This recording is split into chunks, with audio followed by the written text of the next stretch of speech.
wanna bury you in 6 feet of sugar. I wanna watch you come back to me. With every step I pray it doesn't rain. My own Candy Mountain.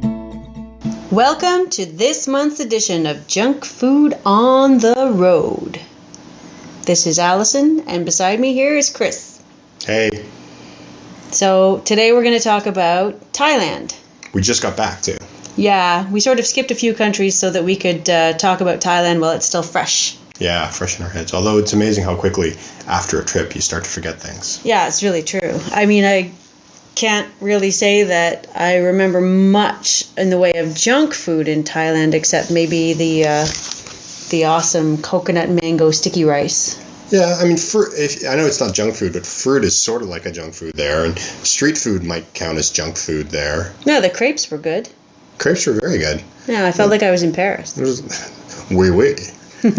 We started off sort of more on the roughing it side, if you want to call it that, but just kind of hanging out in Chiang Mai and Bangkok, and then we ended in Phuket, but we were staying at a resort, a schmancy resort, and so I would probably say that most of our finds were probably at the beginning of the trip, because the last part of the resort, there was some sort of recalls of some of the stuff we saw along the way, but I don't think we discovered much new in Phuket. No. I mean, we went to some convenience stores and found a whole lot of Pocky-like treats. Yeah, that's where I tried mango Pocky, which got an amazingly high review on Candy Critic. Oh yeah, and you tried that ice cream bar with the black beans. Black bean and coconut milk. Yeah. That was coconut milk. That was actually something. I don't know if it's junk food exactly, but we really sort of got into coconut milk while we were there. Coconut cream. Coconut cream. Because at the resort they had these mixed drinks. Mocktails, and they were so good. The Coco Zen. The Coco Zen was one of them. The Coco Zen has mango juice, pineapple juice, and coconut cream. And it is unbelievably delicious. That's a good way of describing Thailand, though, because really fruit is such an important part. Even when you go to the grocery stores, there's these aisles of dried fruit. That really is a thing there. That is their snack food. That is almost like their potato chip is this dried fruit. And durian is everywhere too. Although I mentioned this earlier in the Candy Critic blog, but I noticed that durians, it's always just sold in tourist areas. I didn't see locals lining up for it ever. No. And I almost wonder if it's a thing to a gag thing. Hey, look at the tourists. They're going to eat durian. What was amazing, though, is we went into a grocery store and we tried durian chips. So completely dried durian. And it had no bad smell or bad taste whatsoever. Yeah, durian is, every bit of durian I've ever tried and durian stuff, it generally tastes good, but it just smells really bad. And when it's dry, you don't smell it as much. Yeah. So it was fine. But yeah, dried fruits were a huge deal. And non-banana chips. Those chocolate covered banana chips we got were really disappointing. Yeah, well, they weren't chips. They were smushy banana grossness. It was really weird. Before we go any farther, it's not really junk food. It's Tex-Mex. But I want to talk about the best pork ribs I've ever had in my whole life, which was at this cleverly named restaurant in Chiang Mai called Fat Elvis. We sort of went there okay, well, we haven't had Western food in a long time. I love Tex-Mex. I love pork ribs. We saw ribs on the menu. So the next day we went there and we had it. And what a great idea that was. Seriously, the best pork ribs ever. I know that people go to Thailand to have Thai food, but I'm allergic to fish, and fish-based is in everything. So finding a Tex-Mex place was quite heavenly for me. Yeah, and the burger was pretty good there too. I don't really like pork ribs that much, but the burgers were good. The one thing I'll say about Thailand is, food-wise, it's one of the best places we've been to in a while. I'm sure we'll get into podcasting about it later, but we went to Southern Africa. We went to Sri Lanka recently. We've done all those places recently, and quite frankly, the food was not as good at either one of those places as the variety you get in Thailand. Yeah, Africa wasn't so bad. I was very, very disappointed in Sri Lanka, though. Sri Lanka was very disappointing, but even I find that Thailand is, I would say it's safe to say that Thailand is sort of a foodie place to go. Yeah, but it's very expensive unless you're eating street food. Yeah. But it's there. The street food's there, and the street food is definitely the local stuff. Yeah. Thai people apparently don't cook. They just go and eat on the street. Yeah.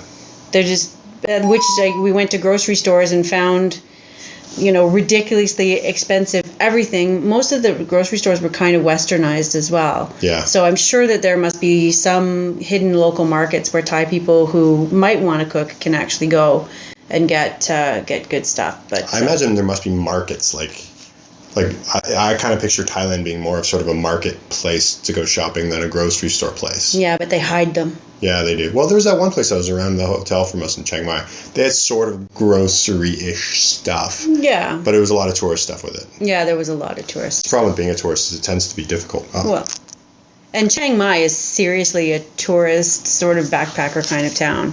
Yeah. Particularly where we stayed inside the walls, or inside the sort of walled part. Oh, what we haven't talked about is the galame. Yeah, I haven't tried that yet. You haven't tried it yet? No, you see, I had this problem, and I'm sort of solving this on Candy Critic. I did a Thai review-a-thon when we got back, like immediately when we got back. But then I thought... With all the Japanese treats you bought in Thailand? No, they're all Thai. I specifically... There was a bunch of Japanese stuff. I didn't include that. Everything I reviewed, from what I know, was Thai, or at least had Thai writing on it. But then I had the galame, and there was all the flavors. First of all, I forgot what flavor each one of them was. So I was like... Do you want to talk about what galame is? Well, galame is, from what I can tell, is a sort of gelatinous thing that generally comes in sort of a triangle shape, either wrapped in a banana leaf or wrapped in plastic. And it comes in several different flavors, and that's part of my problem was I couldn't remember all the flavors, so I was like, I don't really know which one I want to review, and then so I've been sort of thinking about how I'm going to handle it, whether I'm going to do next week, I'm either going to do another review-a-thon, all galame.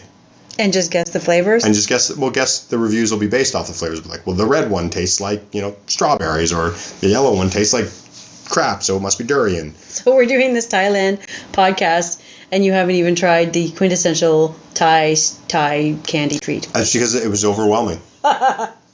It was horribly overwhelming because of all the different flavors that were available. So you can't even talk about what it might taste like. I'm sure it tastes good. I think it looks good. You'll have to check out the review to see. Candycritic.org. Shameless plug. But I guess the one thing that we should talk about is the one thing that we absolutely loved. The coconut mango sticky rice. Coconut mango sticky rice. It's like the greatest words put together, making the greatest food ever. And what was really nice is that we actually did go to a local street market for that. A friend of ours took us there. So many thanks to her for that. Unfortunately, the market itself is getting closed down for development, so there weren't many other stalls there. But the coconut mango sticky rice one was there, and it was amazing. It was a great flavor sensation, a great texture sensation, and we learned something as well.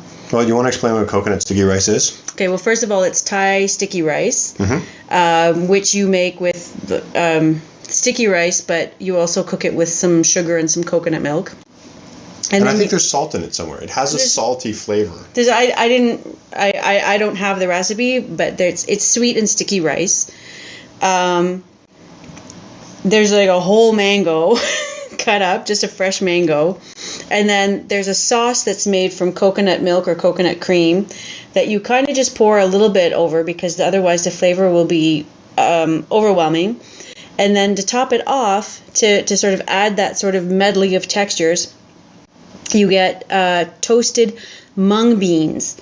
And this was our learning experience. We first of all, our friend didn't know what the crispy things were, but they certainly added to the texture. To get the right texture, you take like a piece of mango, a little bit of sticky rice, make sure that you get a little bit of the coconut cream sauce on it, and a couple of these crispy things. And it just makes this amazing sort of flavor and texture experience. But we found out that the crispy things are actually called mung beans, which led to what is a mung bean. And it turns out that mung beans are something that are available pretty much throughout Asia. But everybody in the world has probably eaten mung bean sprouts, because if you go to a North American Chinese food restaurant or even a Chinese food restaurant in China, there are bean sprouts. And those bean sprouts are mung bean sprouts. And so that little sort of beanie thing you see at the end of bean sprouts are baby mung beans, I think. I don't know, but I've never actually watched one grow. But you can get dried mung beans in the grocery stores, and so there's like a way to prepare them. You soak them and do stuff, and you can you toast them up and you put them on your coconut mango sticky rice, and yum. So it's a deceptively simple looking dish, but it's not really that simple. Yeah, apparently the big challenge is getting the sticky rice right. Getting the sticky rice right. I think probably getting that cream sauce right is difficult. Probably not as difficult as the rice, though. Maybe not. And I mean, unless you can find pre-toasted mung beans, that could be a bit of a challenge. Yeah, that could be fun to try yourself, though. I guess so. But like, if you go to Thailand and you try this, like, I think you'd be amazed at how amazing it is, but how, when you look it up online, try and find recipes for it, it's a process. Yeah, definitely get it from a street vendor that sells nothing but coconut mango sticky rice. That's actually one of the great things about specialty. That's one of the great things about the street vendors there is they often had a specialty. Like they would sort of be like, there would be just, the most you'd see is like maybe like different varieties of like fish. If there's like a fish thing, there'd be a couple varieties of fish, but generally cooked the same way. The mango sticky rice. And then you find sort of like these areas where there's a bunch of stalls together, so it's like a food court. Yeah, you visit different vendors for different elements of your meal. Yeah, so I think that's another thing sort of that's cool. And the mango sticky rice is definitely an example of that working. Is you literally find people that just make that. It's worth a visit to Thailand just to taste it. Yeah, we tried it again later on at our schmancy hotel, and it didn't cut it. The street food was so much better. Yeah, I mean it was good. It was okay, but it wasn't. They didn't have any mung beans. They didn't have the mung beans, which it was cold. Yeah, it was a little cold. Yeah, you don't want it cold. Yeah, and you really want to make sure you have enough mango. And you don't want it to look good. You want it to look like street food. Yeah, I mean, like if it's not served on a paper plate that can be thrown. Well, no, actually, I think they gave us a real plate at the. Yeah, it was like a plastic or mela. Yeah, but it was not like a throwaway plate. No. That's the other thing that these places do is they sort of have these tables set up even on the street or in like the alleyways, and then there's like real cutlery and real plates for the street food. It's basically like street restaurants. It's not street food like you would think of in North America where it's like buy your hot dog and leave. It's like street restaurants. Yeah. And that's kind of cool. But they're nowhere as clean and organized as the tacky Thai soap operas would have you believe. No, they're not. No, they're definitely not. Yeah, we saw they're a little chaotic. We saw this Thai soap opera and it made these markets look like Sesame Street. Yeah. But they're not. It's as much as like Sesame Street is actually like New York, which it's not at all. So. But, so yeah, I mean, that was definitely the highlight of the trip, food-wise. I would say, like, coconut mango sticky rice, some of the sort of coconut-flavored other treats, like the galamay and the ice cream bar and stuff, and a whole bunch of Japanese treats. I was actually... But they're cheaper in Japan, like, way cheaper in Japan. I was actually kind of... I mean, it's funny, because I sort of, in hindsight, I was actually kind of disappointed by the amazing amount of Japanese and American food there. Mm-hmm. I kind of enjoyed it when we were there, but then in hindsight, I was sort of like, it takes over. Like what you find is the street food is Thai, but a lot of the restaurants are not. Yeah, I mean, we went to a Thai restaurant. We did, but that was definitely the minority. Yes, definitely. It's like almost all the restaurants are Japanese or American. Yeah, we had some amazing Japanese food. Yeah, but like I said, I enjoyed it, but I think in hindsight, it was like you kind of wondered if there used to be more Thai restaurants there at some point, or is that edging out that culture, or has it always been like that? I went there a number of years ago, and it's definitely changed a lot.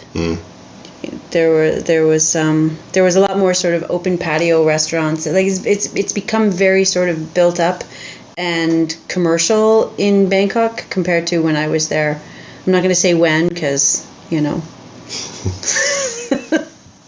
But no, it's definitely different. If you love Japanese food, Bangkok's a great place to go. It's expensive though. Yeah, it's expensive. It's expensive in Japan too. Yeah.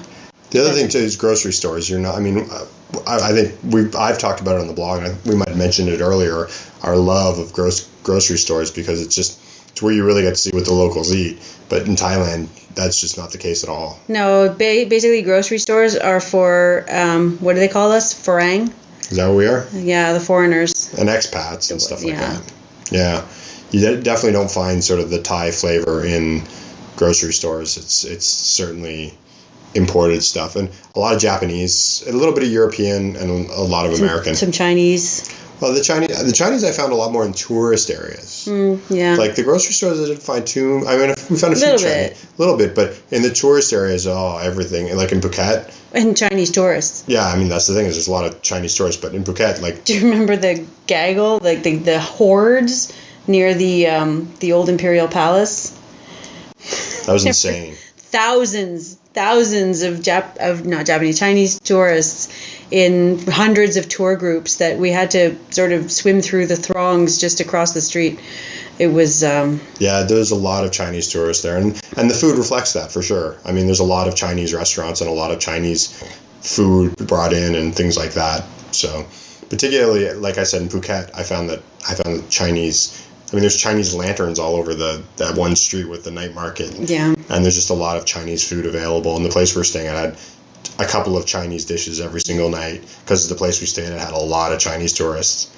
So I think Thailand is just a popular place for Chinese people. And so, and I think they do a few Western things for the Westerners as well as just sort of for the a lot of Russians, too.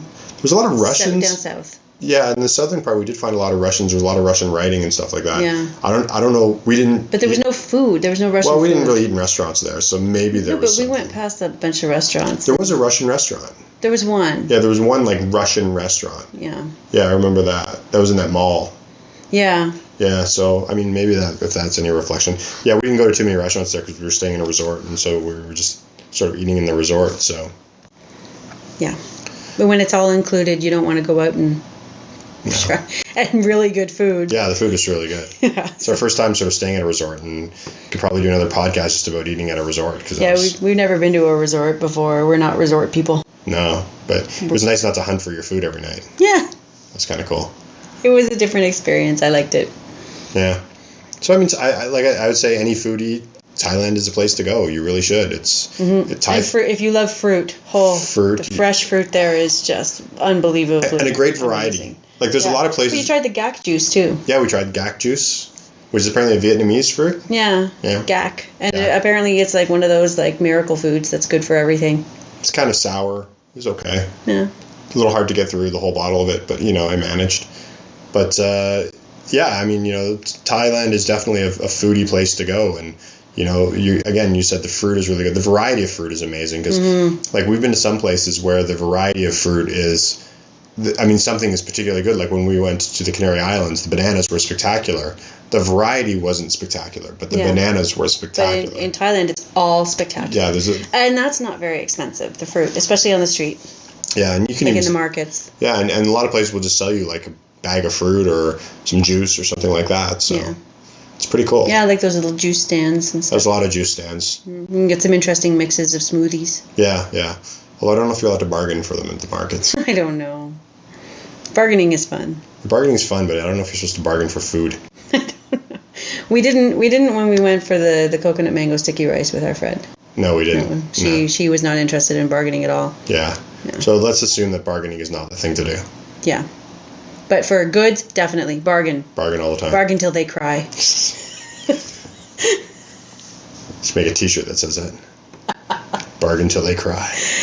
So I think that's about it. Yeah. I think we've talked about Thailand. Yeah. Just coconut mango sticky rice. Coconut mango sticky rice. I don't remember what we're going to talk about next month. What's our next one? I don't remember. I think it is France. France? I think France. I think it's France. We'll say it's France. We've done Canada, the United States. Yeah. Thailand. We'll do France. Okay. Well, that's about it for Junk Food on the Road. If you want to learn more about it, you can always go to candycritic.org. And you can follow us on Twitter and Facebook. Thanks very much. Good night. I want to bear you in 6 feet of sugar. I want to watch you come back to me. With every step I pray it doesn't rain. My own Kansas mountain. They say things don't last, but hey, I've always holding my candy. Not much of a sweet tooth anyway. I wanna bear you 6 feet of sugar, honey.